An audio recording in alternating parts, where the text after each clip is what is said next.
तू कसलीही काळजी करू नकोस. सोन्यासारखी 4 पोरं आहेत तुझ्या पाठीशी. अगं, एकेकाकडे 3-3 महिने राहिलीस तरी कुणाला जड जायची नाहीस. मोठी झाली, कमावती झाली की हीच मुलं तुला फुलांच्या ओंजळीत झेलतील. अण्णांचे निर्वानिर्वीचे हे शेवटचे शब्द माईंना आठवले. त्यावेळचा भविष्यातील सुखस्वप्नात रमलेला त्यांचा सुरकुतलेला चेहरा त्यांच्या डोळ्यापुढं उभा राहिला. त्यांचं त्यांनाच हसू आलं. माईंना वाटलं, आज अण्णा असायला हवे होते. म्हणजे पण छे, एक परी ते गेले हेच बरं झालं. भविष्याविषयीच्या त्यांच्या कल्पनांना हा असा धक्का बसलेला कदाचित त्यांना सहन झाला नसता. अर्धांग वायूमुळं आधीच अपंग झालेलं शरीर अन दुबळं मन अधिकच खचलं असतं. अण्णांनी कसलीही काळजी न करण्याविषयी माईंना बजावलं होतं खरं, पण माईंना वाटलं ही काळजी म्हणजे अगदी पाठराखिणीसारखी लग्नापासून आपल्याबरोबर आली अन आत्ता सवयीसारखी जन्मभर पाठपुरावा करते. काळजी करता करता उभं आयुष्य संपलं. आता स्मशानात गोवऱ्या जायची वेळ आली, पण ही काळजी काही पिच्छा सोडित नाही. काळजी अन काळजीतून सळणारं दुःख. माईना आयुष्यात आधार एवढाच. उभं आयुष्य हे असंच गेलं. खस्ताखाण्यात, झिजण्यात. औषधाला देखील सुख म्हणून लाभलं नाही. एकावर एक घाव पडत गेले. नव्या दिवसाची चिंता जुन्या चिंतेला गुणत गेली. गुणाकार वाढतच गेला. सहन तरी किती करायचं माणसानं? मन म्हणजे काही दगड नाही वाटेल तितके घाव सोसायला. माईंना वाटलं, आता तरी हे सारं संपावं. त्यांच्या मनात आशा अंकुरली. आज जयंत यायचा होता. स्वतःच्या मुलांकडून तर नाही लाभलं सुख, पण आता हा नातू त्याला लहानपणापासून जवळ वाढवला, मोठा केला, कष्टाचं त्यानंही चीज केलं. हुशार निघाला. दिवाकरच्या ह्या मुलानं घराण्याचं नाव चमकवलं. तो इंजिनियर झाला. त्याची बुद्धी, त्यानं मिळवलेली बक्षिसं, पेपरात छापून येणारं नाव, स्कॉलरशिप. जयंताची प्रत्येक आठवण सुखद होती. त्याच्या येण्यानं माईंची कोमेजलेली स्वप्न उमलणार होती. अण्णांच्या म्हणण्याप्रमाणे मुलांच्या नाही तरी त्या नातवाच्या हाताची ओंजळ त्यांच्या थकलेल्या देहाला सुखाचे झोके देणार होती. जयंताविषयीच्या खोल जिव्हाळ्यापोटी हा विश्वास अंकुरला होता. जयंताच्या येण्याने त्यांच्या आयुष्यात उगवणाऱ्या पहाटेच्या गुलाली स्वप्नात दंग असतानाच माईंनी एकदा मागं वळून पाहिलं. भूतकालीन गडद काळोखाच्या पडद्यावरील चित्रात त्यांची नजर गुंतत गेली. तांदळाचं माप उलथून त्यांनी ह्या घराचा उंबरठा ओलांडला वयाच्या 15व्या वर्षी. कोवळं वय. माहेरी कसलंही जड जूड काम करायची सवय नव्हती. सासरी सगळंच अंगावर आलं. सोवळं ओवळं मुलखा वेगळं. सासू एकदम कडक. माईना वाटायचं, आपण तुरुंगात तर नाही ना. नवऱ्याशी मनमोकळेपणे 2 शब्द बोलायची देखील सवय नव्हती. रात्रीच्या अंधारात मुक्यानंच सारं उरकायचं. स्पर्शानंच बोलायचं. अश्रूंनी कधी नवऱ्याचा खांदा ओला करायचा तर कधी उशी. माईंचं कोवळेपण हे असं संपलं. माईंच्या ओट्यात 4 पोरं टाकून विवाहाची कोवळी 8 वर्ष बघता बघता उडून गेली. औट घटकेची हिरवळ संपली. पायी तुडवायला पुढं उरलं चटके देणारं वाळवंट. ओसाड अन भकास. अण्णांना एकाएकी अर्धांग वायूनं आडवं केलं अन अंथरुणाला चिकटवलं ते कायमचंच. त्यांचं शरीर निकामं झालं. शेतीवाडीची कामं मोठ्याच्या गळ्यात पडली. मोठ्याचं घरात संसारात फारसं लक्ष नव्हतं. त्याला बाहेरचाही नाद होता. अण्णांच्या पांगळेपणाचा मोठ्यानं फायदा घेतला. भावाभावात वैमनस्य आलं. शब्दानं शब्द वाढत गेला. दुबळ्या शरीरातलं अण्णांचं सशक्त मन कधी कधी उसळून वर येत होतं. अगतिकतेच्या पोटी बंड करायला उठू पाहत होतं. अण्णांच्या जायच्या एका आठवड्यापूर्वीचाच तो प्रसंग. शेतीवाडीवरून दोघा भावात बोलणं झालं. चांगलीच जुंपली. मोठ्याची बाहेरख्याली वृत्ती अण्णांना पसंत नव्हती. शेतीवाडीचं उत्पन्न पूर्वीसारखं घरात येत नव्हतं. वडिलांच्या पश्चात अण्णांनी घाम गाळून उभं केलेलं सोन्यासारखं शेत पिकापाण्याच्या बाबतीत फसवील हे त्यांना पटत नव्हतं. मोठ्याच्या वाईट सवयीमुळेच हा गोंधळ झाला होता. शब्दानं शब्द वाढला. दोघांच्याही आवाजाला धार आली. मोठ्यानं एकदम त्वेषानं कोपऱ्यातली धुण्याची काठीच हातात घेतली आणि तो अण्णांच्या अंगावर चालून गेला. ओल्या डोळ्यांनी माझघराच्या दारात उभ्या असलेल्या माई त्यावेळेस सारी लाज लज्जा गुंडाळून बाहेर आल्या. त्यांनी अण्णांच्या अंगावर सावली धरली. अण्णांच्या डोक्यात पडायची ती काठी मधल्यामध्ये त्यांच्या हातावर पडली. माईंच्या बांगड्या वाढवल्या गेल्या. त्या क्षणी माई एकदम बदलल्या. त्या क्षणानं त्यांची अस्मिता जागवली. स्वाभिमान चेतावला.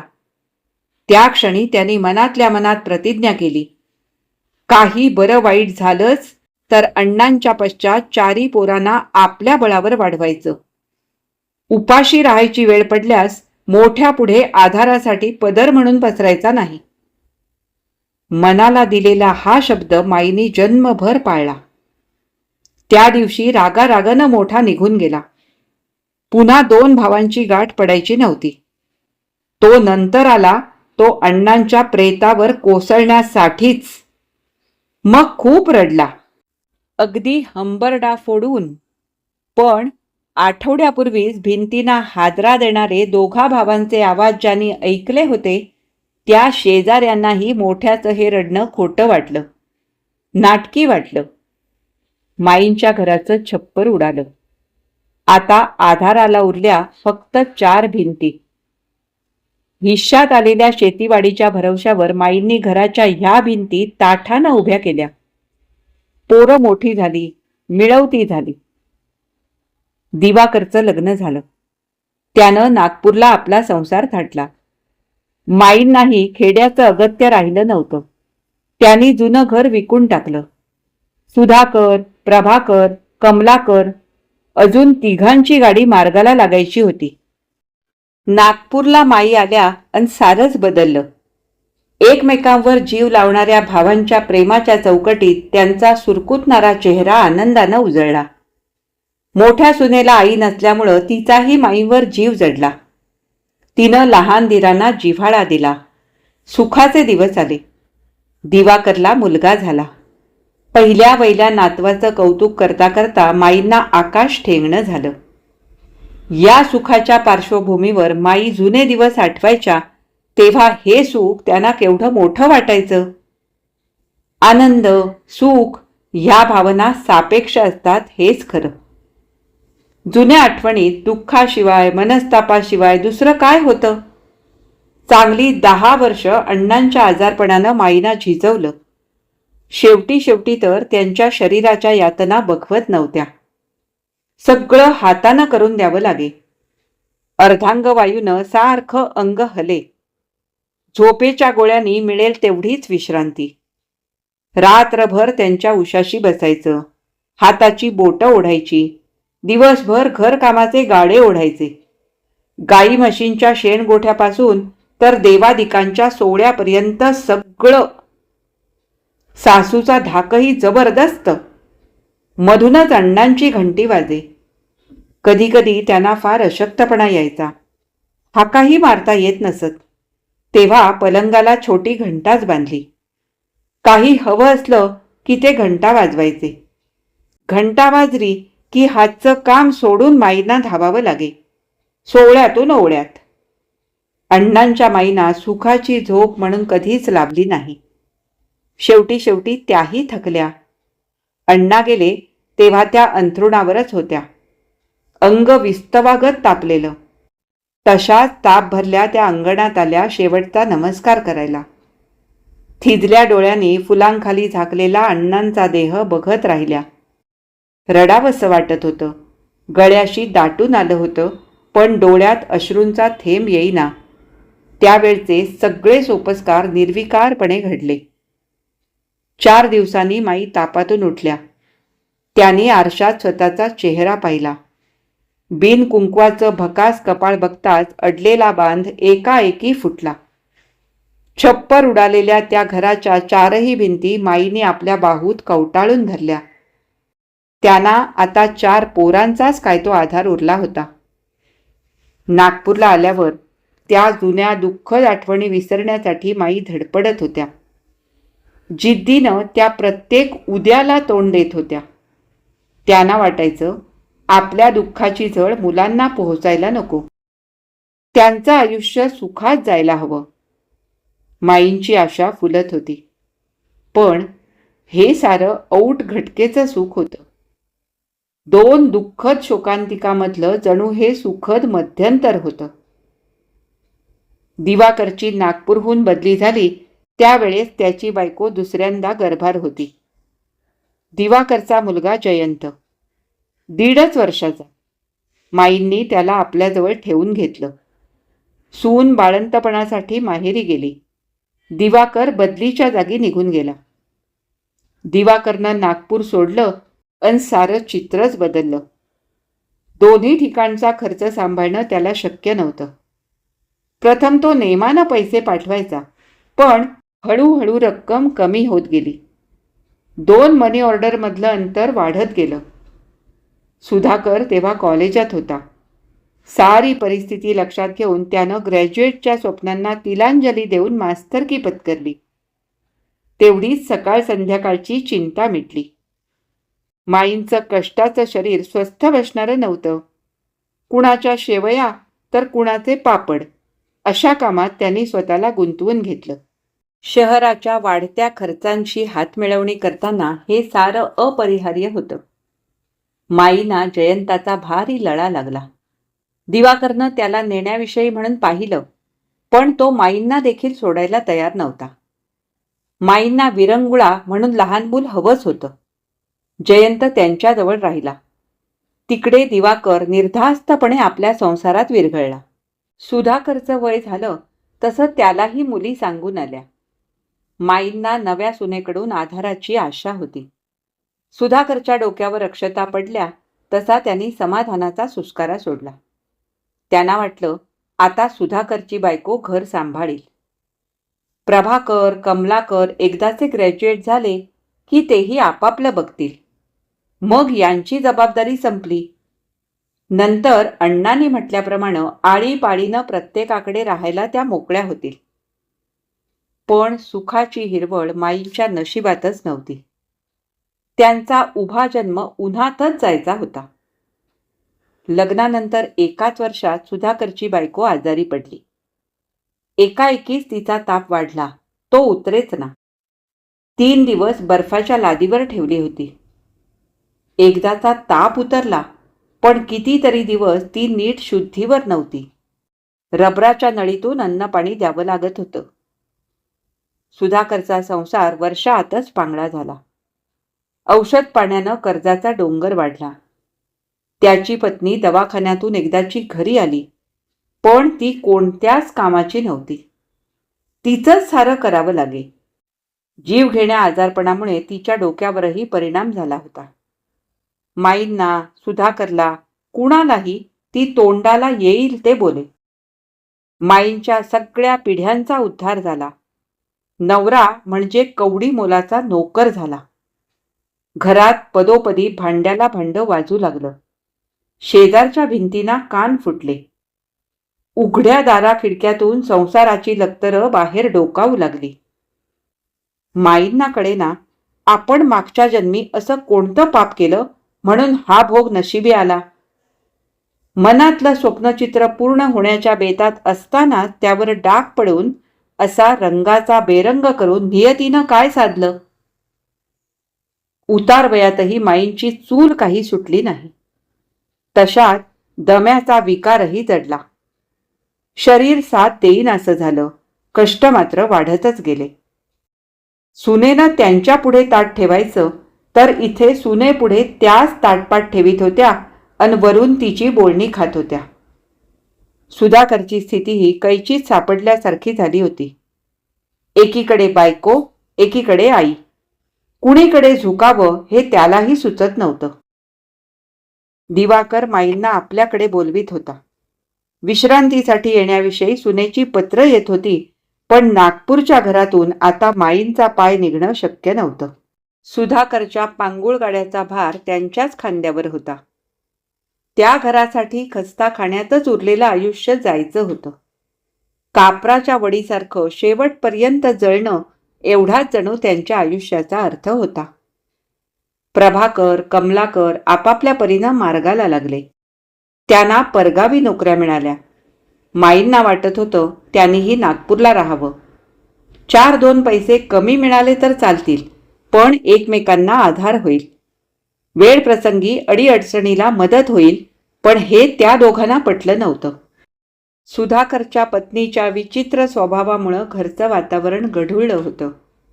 वाहत्या पाण्यात पोहू इच्छिणाऱ्या त्या नव्या पिढीला ते गढूळलेलं डबकं नको होतं. त्यांना हवं तसं उडण्याकरता खुलं आकाश हवं होतं. आधाराचे दुवे एक एक करून तुटत होते. हातच्या माळीतला एक एक मणी ओघळत होता. चिंता आल्या दिवसागणिक कमी होण्याऐवजी वाढतच होती. तशातच सुधाकरच्या बायकोला दिवस गेले. वास्तविक पाहता तिला मूल व्हायला नको होतं. झालं तरी त्यात काहीतरी व्यंग राहील, उणीव राहील असं डॉक्टरांनी बजावलं होतं. पण रोज फक्त 2 वेळ जेवल्यानं शरीराची भूक भागत नाही. निसर्ग स्वस्थ बसायचा नव्हता. त्यानं आपलं काम केलं.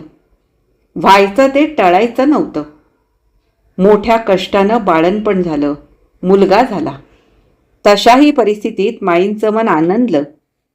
त्या इवल्याशा जीवनीतलं हास्य बघताना कौतुकानं त्यांचे डोळे भरून आले. सुधाकरच्या बाळाला मांडीवर घेताना त्यांच्या सुरकुतलेल्या देहावर सुखाचे रोमांच उठले. पण मूल जसजसं मोठं होऊ लागलं तसं त्यांच्या लक्षात आलं त्याची नजर शून्य आहे. बुद्धी एकदम मंद आहे. त्याचं भविष्य म्हणजे सुधाकरच्या मागे नसती काळजीच राहणार आहे. बायकोच्या आजारपणामुळं आधीच सुधाकरचा जीव अक्षरशः वैतागला होता. भावांची फक्त कोरड्या सहानुभूतीची पत्र येत होती. दृष्टीआड सृष्टी असेच सारे वागत होते. डॉक्टरांची बिलं देता देता झालेलं कर्ज फिटता फिटत नव्हतं. दिवसभर शाळेत घसा फोडणं, नंतर शिकवण्या, घरचं वातावरण तापदायक, हे सारं सांभाळताना त्याला जीव नकोसा झाला होता. वाढत्या वयाच्या मानानं पोराची मंदबुद्धी त्याच्या काळजीवर आणिकच काजळी धरत होती. ह्या अंधाऱ्या काळोखात सुधाकरला अन माईंना देखील एकच आशेचा किरण दिसत होता, जयंत. जयंत त्यांच्याजवळ लहानाचा मोठा झाला होता. त्याच्या बुद्धीची चमक विलक्षण होती. मॅट्रिकला तो बोर्डात 3रा आला. पेपरातला त्याचा फोटो बघताना माईंचा आनंद गगनात मावेनासा झाला. त्याला स्कॉलरशिप मिळाली. स्कॉलरशिपच्या भरवशावर तो इंजिनियर झाला. अभ्यासाबरोबर घरातही त्याचं लक्ष होतं. काकांच्या भावनांना तो जपत होता. म्हणूनच कष्टांची जाणीव बाळगून होता. म्हणूनच माईंना, सुधाकरला त्याच्याकडून आशा होती. ह्या घरच्या तडा गेलेल्या भिंतींना जयंत चांगला आधार देईल, त्याचा हातभार लागण्यानं सारं सुरळीत होईल असा दोघांनाही विश्वास होता. जयंता ऑफिसर झाला. माई त्याच्या लग्नाची स्वप्न बघू लागल्या. शेजार पाजारच्या बायका म्हणायच्या, माईंच्या नशिबात सुनेचं सुख नव्हतं, आता नाचून कशी मिळते ते बघायचं. जयंताला बायको शिकलेली हवी, चांगल्या मोठ्या घरची, त्याच्या प्रतिष्ठेला साजेशी हवी, स्वभावानं सालस, वृत्तीनं धार्मिक हवी, 1 ना 2. माई एकावर एक मनोरे रचित होत्या. आपली सगळी हौस जयंताच्या लग्नात पुरी होणार असल्याचं त्यांचं मन बोलत होतं. जयंताची बायको त्याचा बहरलेला सुखी संसार बघितला की त्या आनंदानं डोळे मिटायला मोकळे होणार होत्या. काल जयंताची अचानक तार आली. तो तातडीनं येणार होता. त्याच्या ह्या अनपेक्षित येण्याबद्दल तारेत काहीच खुलासा नव्हता. माईंना काहीच बोध होईना. कदाचित ऑफिसचं काही काम असेल असं त्यांनी स्वतःला समजावलं. कदाचित एकदम भेटीची तीव्र इच्छाही झाली असेल. जयंत येणार म्हणून त्यांची एकच धावपळ सुरू झाली. त्याला शेवयांची खीर आवडते म्हणून त्यांनी बारीक शेवया काढून ठेवल्या. श्रीखंड त्याचा खास पदार्थ असल्यामुळं रात्री दह्याचा चक्का बांधून ठेवला. आता तो ऑफिसर झालाय. घरात अस्ताव्यस्त पडलेला पसारा त्याला आवडायचा नाही म्हणून सारं आवरायला घेतलं. आपलं पातळ फाटलेलं दिसायला नको म्हणून टाके मारून घेतले. ऑफिसर झाल्यानंतर जयंत प्रथमच नागपूरला येत होता. माईंनी मनाशी खुणगाठ बांधली. ह्यावेळेस जयंताला लग्नाबद्दल बजावून द्यायचं. आता उगाच लांबणीवर टाकण्यात अर्थ नाही. यापुढं आपला काही नेम नाही असं सांगितलं म्हणजे तो ऐकेल. जयंता मनाने हळवा आहे. आपल्यावर त्याचा खास जीव आहे. नोकरीच्या वेळेस त्यानं प्रथमच घर सोडलं तेव्हा एखाद्या लहान मुलासारखा रडला होता. माईंना वाटलं जणू त्यांची मुलगीच सासरी चालली. तो गेल्यापासनं एकही दिवस त्याची आठवण झाल्याविना गेला नाही. कित्येकांना तर वाटायचं जयंत माईंचाच मुलगा आहे, पाचवा. जयंत येणार म्हणून त्यांच्या मनाची धावपळ चालली असताना त्यांना अण्णांचे ते शेवटचे शब्द आठवले. मुलांनी तर त्यांच्यासाठी फुलांची ओंजळ धरली नाही, पण ह्या नातवावर त्यांचा विश्वास होता. जयंताची एकट्याचीच ओंजळ समर्थ वाटत होती. माईंना वाटलं संपला एकदाचा अंधार. आतापर्यंत काळोखातच धडपडलो आपण. आता पहाट फुटली.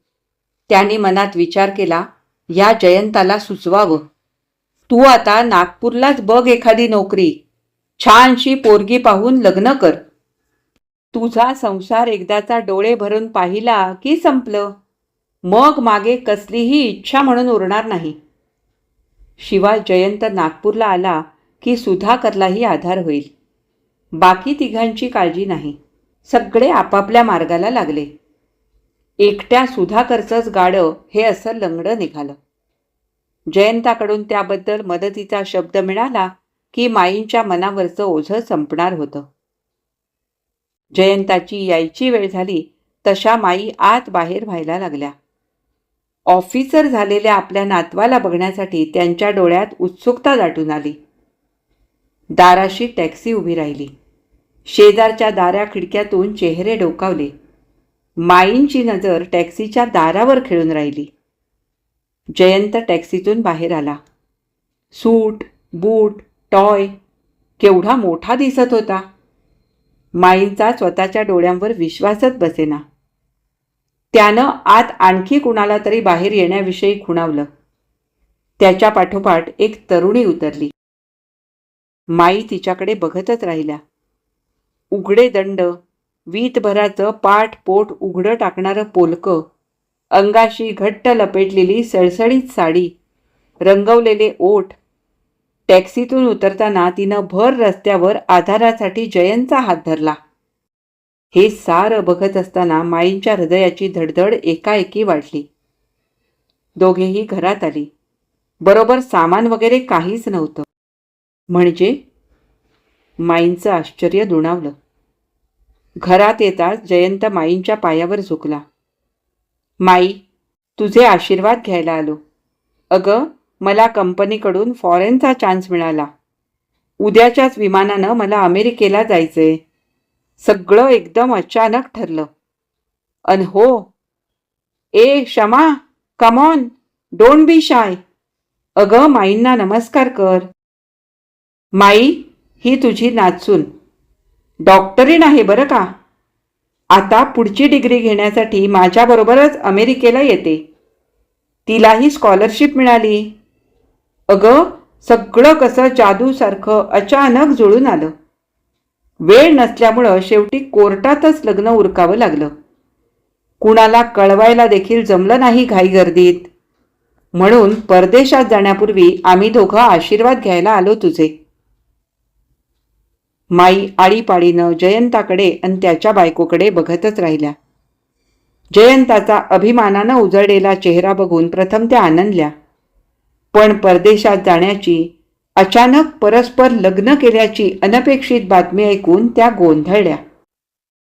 त्यांच्या उत्साहावर विरजण पडलं. त्यांना जाणवलं, अण्णांच्या कल्पनेतली ओंजळ आपल्या नशिबातच नाही, आपल्या दैवात आहे फक्त काटेरी पायवाट. त्यांनी मनात जोपासलेल्या स्वप्नकळ्यांची फुलबाग आज उद्ध्वस्त झाली. उजाडायला लागलं असं वाटत असताना, उषः कालच्या स्वप्नात रंगत असतानाच पहाटेलाच ग्रहण लागलं. त्यांच्या डोळ्यापुढे अंधारून आलं अन नमस्कार करायला झुकलेल्या त्या जोडप्याच्या डोक्यावरून आशीर्वादाचा हात फिरवण्याच्या धडपडीत असताना माई उभ्या उभ्या कोसळून पडल्या. नाथ सुनेनं नाडीचे ठोके बघण्यासाठी त्यांचं मनगट हाती धरलं अन जयंतानं आधाराला मांडी दिली. ही कथा इथेच संपली. आज मी वाचलेली डॉक्टर विजय पांढरी पांडे यांची पहाटेचं ग्रहण ही कथा तुम्हाला कशी वाटली हे मला कमेंट करून अवश्य कळवा. आवडली असेल तर लाईक करा, जास्तीत जास्त शेअर करा आणि जर तुम्ही माझ्या चॅनलवर नवीन असाल तर चॅनलला सबस्क्राईब करून सोबतचं बेल आयकॉन दाबायला अजिबात विसरू नका. आता आपण पुन्हा भेटू अशाच एखाद्या छानशा कथा वाचनासाठी. तोपर्यंत मी तुमचा निरोप घेते. धन्यवाद.